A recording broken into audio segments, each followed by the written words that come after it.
As we round out 2022, in this video, I'll be going over the swimming, biking, and running gear that I used the most over the past year. And I'll do this in that order, swimming, biking, then running. But I'll also talk about which watches I've been wearing most as well, because you guys know me, you guys know this channel. That's what we do here.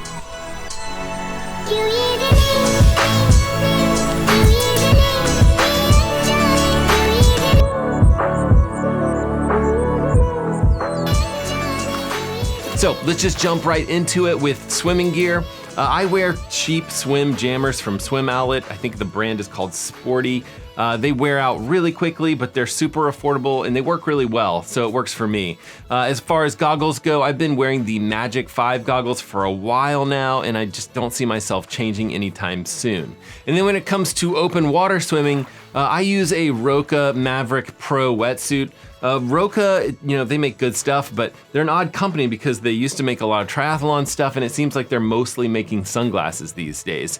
But moving right into cycling gear, I ride a BMC Team Machine SLR01. I absolutely love the bike, but I don't love the SRAM Force 12-speed Axis group set that's on there. For whatever reason, I just can't get this bike to quite shift perfectly. It'll often drop the chain from the front when I'm out biking. I do love the crank-based cork power meter that's built in here. It's just a nice light option. And if anything, it does read a little bit high, which, I'd say is good for my fragile ego. Now, I'm still trying to find some decent cycling shoes that I love. I've worn the LG triathlon shoes for a really long time, and I've worn them out, way past worn them out. And so I've tried the Giro shoes, and I've tried a brand called Lake. But so far, there's nothing that I'm really in love with as far as cycling shoes just yet. You guys help me out, drop below in the comment section. Let me know what cycling shoes I should try next. I also tend to switch out and test a lot of different cycling computers. Lately, it's been the Element Roam, and that's just because it's the latest, greatest from Wahoo. Otherwise, I've probably been riding the Garmin Edge 1040 Solar the most this year. I'm super eager to see if Garmin will update their more affordable Edge 530, 830 series of computers in the near future. The other cycling computer that I've been using a lot is the Hammerhead Karoo 2, and I love how it'll show that kind of like hill climber type screen, even if there isn't a route programmed in, because I very, very rarely program in a cycling route. Most of the time I just kind of hop on the bike and go ride whenever I can. Now, I've also been testing a lot of cycling radars this year, but the one that I've been using the most is the Garmin Varia 715 with the built-in camera.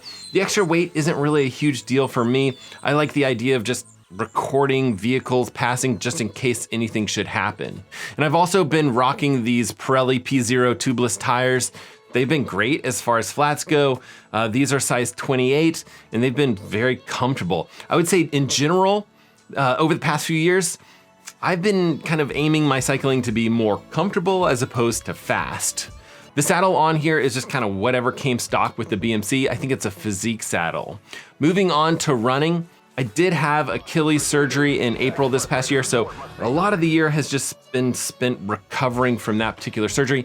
I haven't changed shoes in years. I still use the Nike Air Pegasus. They're on something like version 39 now, but I've been wearing the 36s a lot, which I love.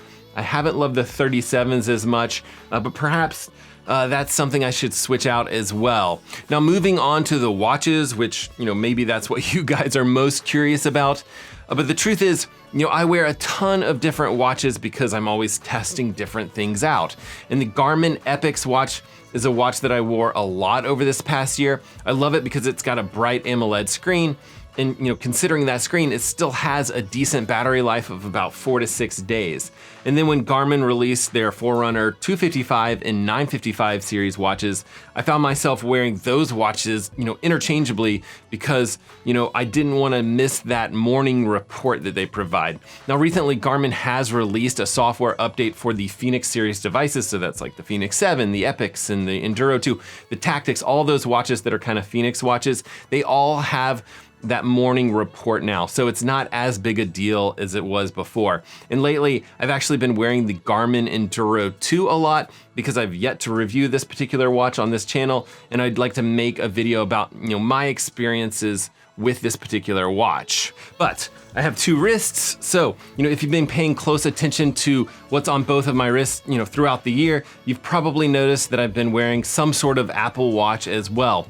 And over the past 100 days or so, that's been the Apple Watch Ultra, which I really quite like. And that's because it does tend to be a bit more of a smartwatch in comparison, whereas Garmin and Polar and Coros watches tend to be really focused on those endurance sports that I like to do. Okay. Hopefully that gives you some quick ideas as to what gear I've been using the most over the past year when it comes to, swimming, biking, and running stuff. But if you do have any questions, or if you have any, comments like what kind of stuff you guys have been using the most this year, feel free to drop below in the comment section of this video and we can keep chatting about it there. And I do hope that you had an absolutely wonderful 2022. I do have some big things planned for this channel for 2023, including, of course, fixing up this little office studio a bit that I have here. I'm trying to figure out if I should, get the bike back up here in the frame, but either way, be sure to get out there, swim, bike, run, rinse, and then repeat it all over again. And we will see you guys in the next one.